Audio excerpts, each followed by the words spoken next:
everybody. Welcome back to another episode of Let's Settle Down. That's what we are going to do today. It's going to be a shorter video because I really am trying to embrace rest. And if you couldn't already tell, I got my hair done.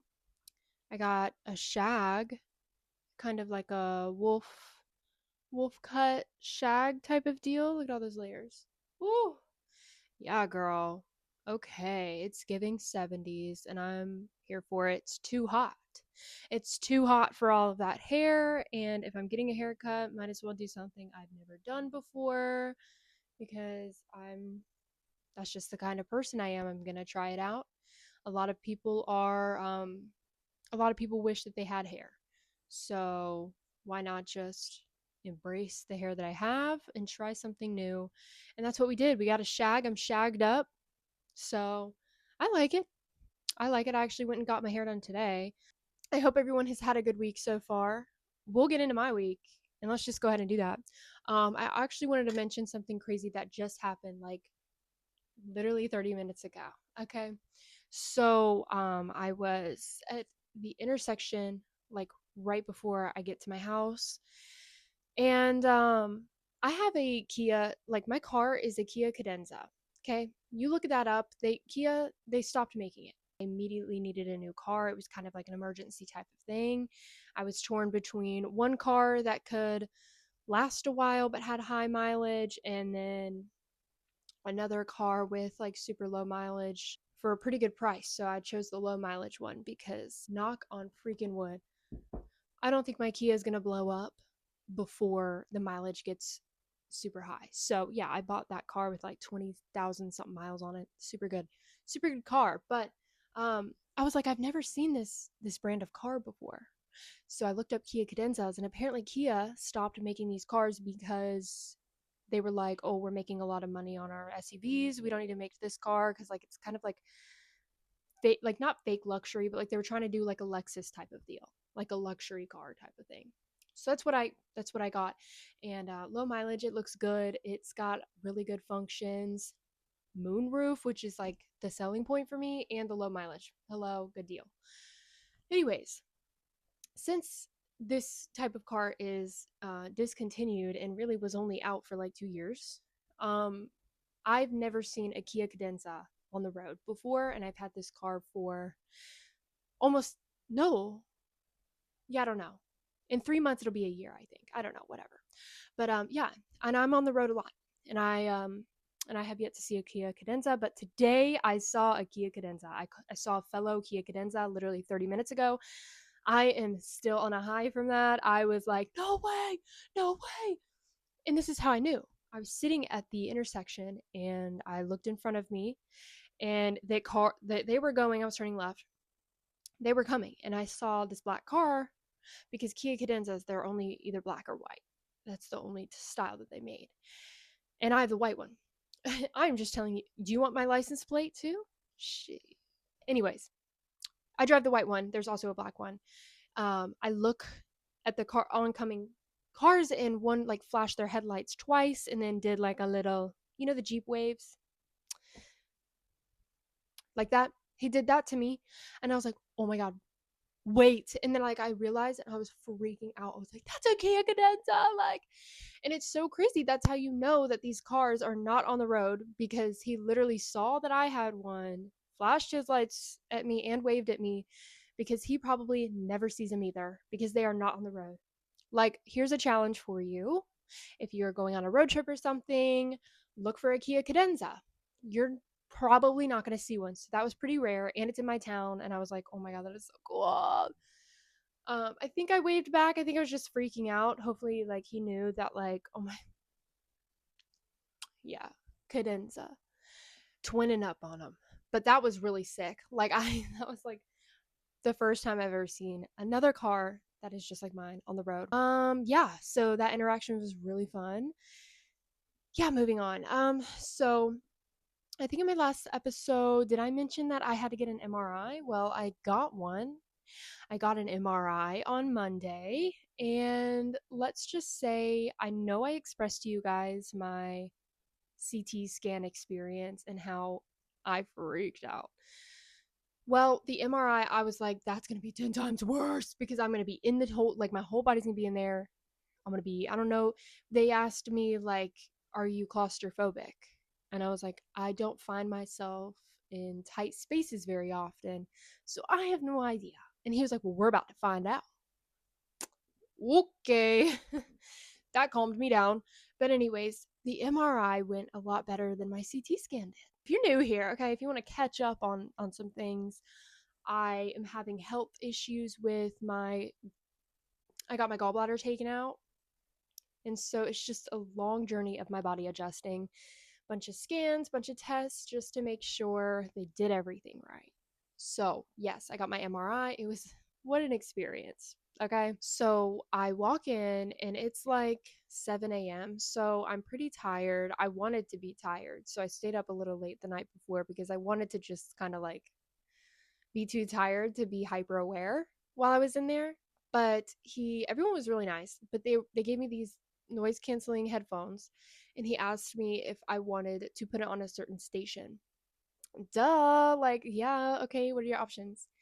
He recommended me three radio options, okay? FM radio. It was Christian music, country music, or today's hits.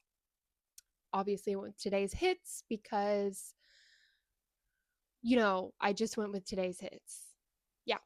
So I put them on. They put like this weighted thing on me. If you've ever gotten an MRI, you've probably experienced this. Whatever. Normal stuff. They slide me on in, okay? And I'm just chilling. I'm just like not knowing what's going on. It's very noise canceling. So I was like, okay, I feel safe. I have this weighted blanket on me, like whatever. I feel safe. I feel safe. My eyes are closed the entire time. So I did not open them one single time to see even if I am. I didn't want to test that. I didn't want to test if I was claustrophobic or not. So I just kept my eyes closed. But I'm listening to music. I'm like, okay, this is not too bad. Okay, this is not too bad. This is like kind of a vibe right now. Like I was just vibing. Here lately, I have been really struggling with a few things like mentally and trying to balance everything in my life. Okay. So I was kind of in my feels a little bit. Okay. And then a song comes on. What is it? I'll sing it for you. And you're not here to get me through it all. That song was playing. And I was like, hold up. Like, low key, tell me why I'm about to like shed a tear in the MRI right now. In the MRI machine, I'm about to shed a tear. And I was like, am I really that down bad right now that like I'm literally crying in the MRI from today's hits playing in my ear? Wow. Amazing. So anyways, yeah, so I almost teared up. I was getting my feels in the MRI, but then, things were shaken up a little bit because then I started to hear the clicks and stuff like that. And it was just all around me. But then, like, yes, the clicks were really loud, even with the noise canceling headphones on. But low key, I was like imagining myself at a rave. Like, once it started clicking faster, I was like, oh, shoot. Like, I just imagined like a beat drop in my head. So, if you're nervous about going into an MRI, just think about being at a rave. Just think about the clicking and just think about, oh my God, I'm about to drop this sick, just start headbanging in the MRI. Don't move, but like kind of, so I was doing a little bit of like that. That's what got me through. That's what got me through. The clicks were not scary, they were not loud. I just imagined myself at a festival, and that Subtronics was playing me a good song. So, anyways, towards the end is when I really started to get a little bit of anxiety because one of my main triggers for panic attacks is like my breathing rhythm. And if I feel that if I focus on my breathing and start manually breathing, then yeah, I freak out. Like, what is going on? So he's in my ear and he's like, okay, every time you exhale, it's going to take a picture. So nice, slow, steady breaths. Excuse me? You're telling me that I have to literally like focus on breathing right now. Okay. He was like, this is either going to take 3 minutes or 6 minutes. I swear to you, it took 20 minutes because whew, I was focusing on my breathing too much. Panic started to rush in. And like I could hear it take a picture every time I finished exhaling. So like I was trying to make sure that it was like doing it at the same time, like taking the picture. I don't even know. I don't even know. It was terrifying towards the end, but I made it through. I survived. I almost cried, and I was headbanging and almost had a panic attack. So that was seriously such an adventure. Okay. It felt like I was in there for ever, but I was in there for probably 30 minutes. But yeah, that was my MRI experience. And this week I started watching Love Island. Hello. I did watch last season. I don't really watch TV. Every time someone is like, Sarah, did you watch this? Or have you ever watched this? Your answer is probably always going to be no, because I don't watch things. But I do like to watch things get a little messy here and there. And whenever I don't want to think about my problems in life, I'll throw on some reality TV and I'll watch something messy. So I've been watching Love Island, and so far, I think they could have done better with the cast. To be honest, I don't think there's much personality with the cast members this season, but you never know. There's probably going to be, the bombshells. Hopefully, we get a little bit more personality, but that is just my opinion. It could be a hot take. I'm not even sure. I don't really keep up with the Love Island community. I just watch it when I know I need to escape from reality for a little bit. So, yes, it's almost like a book. Okay. You're diving into a world just to escape from your reality a little bit. And that is exactly what I'm doing with Love Island. And yeah, it's a little bit dry for me right now, but I'm keeping up with it. I want it to get messier. I want it to get messier. I want it to get messier than last season. I need drama, because if I'm going to watch you guys make out for literally like an hour straight, throw some drama in there. Messy drama. What else happened this week? I was going to talk about my mom. Okay, so I'm just chilling. Okay, we are so jumpy today. I don't care. I don't care, guys. Just follow along. Anyways, I'm just chilling, and I get a text from my mom, and it's a link. I'm like, oh, what is this? My mom's very like nonchalant. Okay, she is very much like chill. I receive a text from her, and it is a Verizon link to an app. So, with no context whatsoever, no extra text message on top of that, it is just she snuck a little link in my messages. So, I clicked on it, and it is an app for Verizon that tracks your messages and your calls, tracks your driving patterns, literally your whole life. And I've never done the Life 360 thing. I'll do find my friends and then like I'll forget about it and whatever. Like I don't know. If I really need to hop on there, see where someone's at, I'll do it. But I've never been big into like track, especially when it comes to family. I don't care where my grandmother is. I know she's home and safe. Like Roman, he's going to work or he's at home. And if he's anywhere else, I'm with him or I know about it. Like I've never been one to just like be big on the tracking stuff. But I saw that and I was like reading my messages, my calls. Hello. I didn't even reply to that. She still never gave me context of that. And even running into my mom in person, I never mentioned anything. She never mentioned anything. And I'm just like, I'm 25 years old. Like she already has me too. She already has me on Find My Friends. She can already track me. And my mom has never been strict. Like my whole entire life she has never been strict because she worked so much. And growing up she worked like third shift, so like she was either like sleeping. Like she has a lot of trust in me.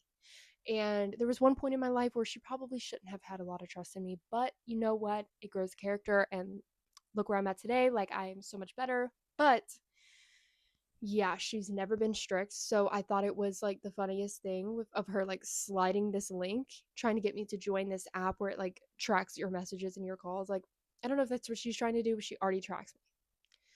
So I didn't know what that was all about, but it was just funny with no context. I guess you just had to be there. I guess you just had to be there. I want to give you guys a little bit of a reading update. I don't have one. I was at work the other day and the guy, Caleb, okay, period, Caleb, he's the one that got me into reading last year. He basically like downloaded Verity by Colleen Hoover on my phone and then like forced me to read it through a shift. And okay, he wasn't holding a gun to my head, but like I read it because we were slow and whatever. And I was like so into it. And that was the first book that I finished and got me into reading. And he's currently reading, what is it? I always say this wrong. Court of Thrones and Roses. Okay, I just said it wrong, even though I was reading it off of my laptop screen. Court of Thorns and Roses. Yes. Um, the Romanticy series. Okay. And let me just say, I have never read a series, but anyways, he was trying to get me to read that at work. Meanwhile, I already tried to read Winter Garden by Kristen Hanna. I already tried to read The People We Meet on Vacation by Emily Henry, which currently, like, I'm still kind of currently reading because I never DNF'd it, but I just haven't picked it back up. So, whatever. Anywho, and now he's trying to make me read this series, and I'm just like, oh my God, I'm overwhelmed, Caleb.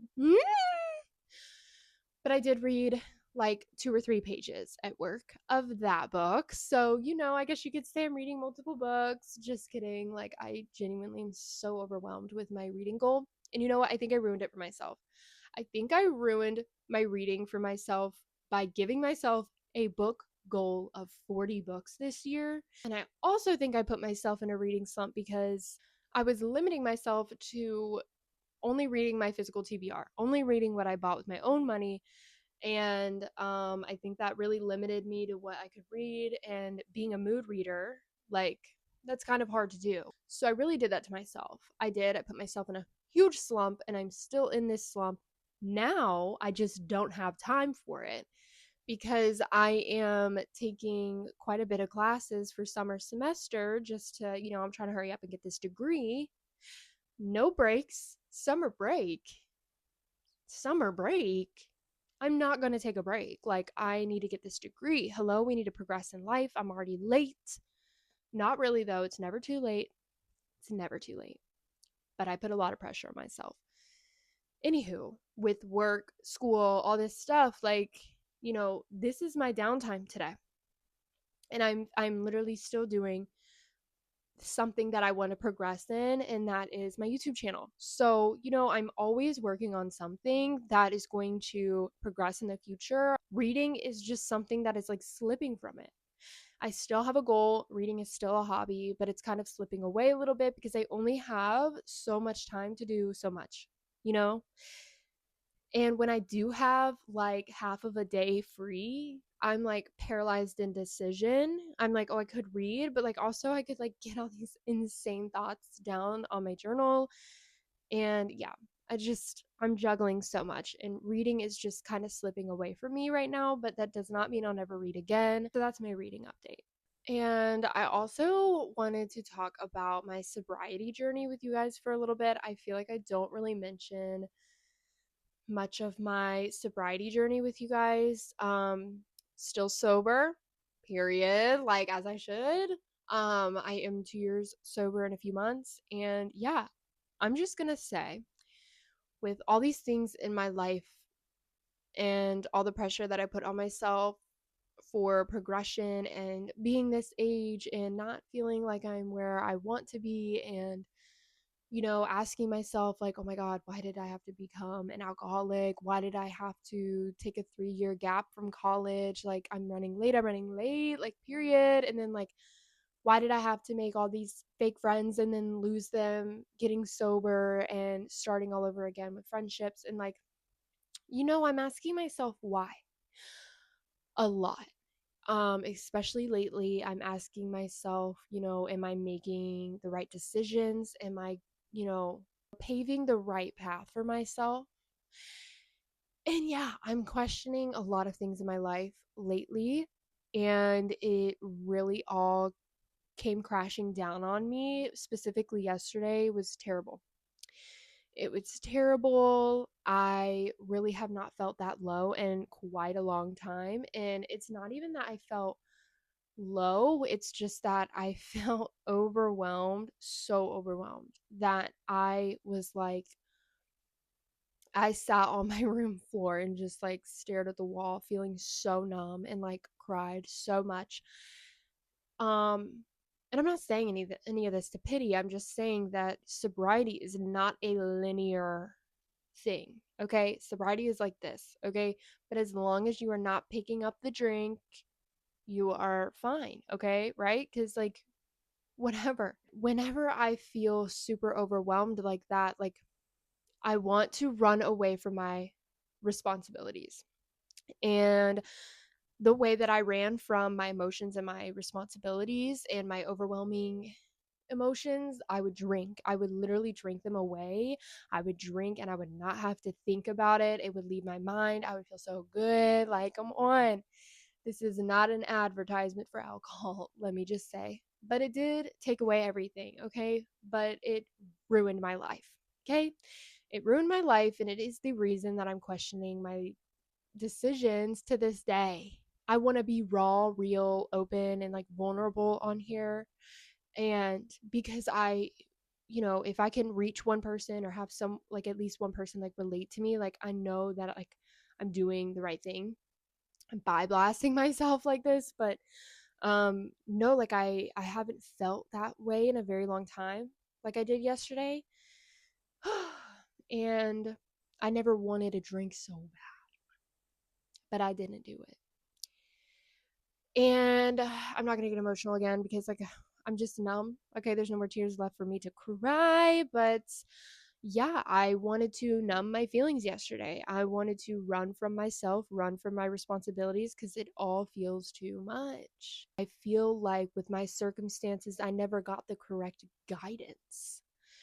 Clearly, because I went off the rails. I handled it very well yesterday, as well as it could be. Like when I'm in that heightened emotion, I'm like, oh my God, I need someone to hold my hand. But I also need you to get that out of my face. Like, I want to be alone. I'm good. I got through it. What I did was I threw on Love Island. Okay.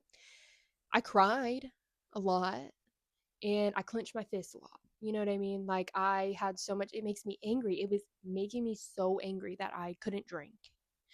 But that was not the only thing I was angry about. I was just like so angry for feeling the way that I feel. And then I started doing some self sabotaging. And I was like, you did this to yourself. Like, you're feeling like this because you ruined your life with alcohol. And I was really, really beating myself up yesterday. And this is just the raw reality of sobriety. Okay. You want to run to that crutch that you had, you want to run to that drink and forget about it all. But guess what? That would make things 10 times worse. And honestly, thinking about drinking again and falling into that hole again was much worse. Was a much worse feeling than actually feeling what I'm feeling in the moment. You know what I mean? Like, no. So yeah, I pulled it together and I journaled about it and I just distracted myself from my thoughts, but I also let myself feel my emotions because that is very important. If you shove it under the rug, then you are literally it's going to come out in one way or the other. It's going to come out. So I felt all of it. Okay? I felt all of it and I felt like I was being cornered. I was trapping myself, but I felt through all of my emotions. And today was a new day. I woke up with intentions to see things in a better light and to know that no matter what, time still passes and what truly matters is, what you do with it. Okay? And what I did last night was not ruin my life again, but I felt all my emotions like a human should. And I realized I'm not alone in this, and that so many people are 25 years old and dealing with the same things, if not worse. Okay. And, I just babied myself. You have to kind of learn how to parent yourself and baby yourself a little bit. So, yeah, I don't want to get all serious on you guys, but what I do want to say is that I want to share two quotes. Addiction does not discriminate. It can come for anyone, no matter your status, wealth, or fame. Okay, addiction should not have this terrible stigma on it because all it takes is one little try and then you can become addicted. Okay, it is a disease in the brain, just like ADHD, just like, dementia, just like OCD. Addiction is a literal disease of the brain. So we need to like take that stigma off. Okay, and know that yes, it is your choice to try that drug, but it is not your choice to be addicted. And it can come for anyone. Okay, anyone. Okay, Justin Bieber went to rehab. Okay, it does not discriminate. It does not discriminate, and it can come for anyone. Just make smart decisions. That's why I'm so open with talking about mine, especially because my drug of choice, alcohol, is so socially normalized, and people are like, oh my god, I had such a long day, I need a drink. Long day, I need a drink. Oh, I'm angry, I need a drink. Oh, I'm sad, I need a drink. No, sometimes you can process your emotions the natural way. And yeah, okay, period. That's all I wanted to say. One more quote for you: sobriety will give you everything that alcohol promised. And I live by that. And I live by that. Sobriety has given me everything that alcohol promised. Whenever I was like actively drinking, I'm like, oh, I really want to do this. Oh, I really want to start a YouTube channel. Oh, I really want to like journal. Oh, I really want to do this. Okay, well, drinking was all I cared about. But I always wished it away, and just still drank. I got sober and I did everything that I promised myself, and I promised myself those things when I was drinking. So, anyways, yes, sobriety will give you everything that alcohol promised. And yeah, those are just some things that I live by when I'm feeling really, really down and out. Okay. This was kind of an all over the place episode, mainly just kind of like a little catch up. I wanted to show you my hair. I don't know. I'm filming this episode pretty late, and today's really my only day to really just do what I want to do.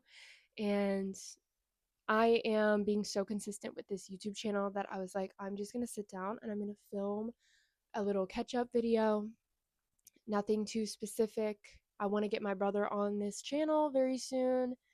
And if I've been playing with my hair the entire time, it's because I'm so not used to looking like I'm from the 70s. Like, we're still just trying to figure it out, okay? Anyways, all I wanted to say was that I had an extremely low mental day yesterday, and I didn't want to dive too deep into anything in this episode.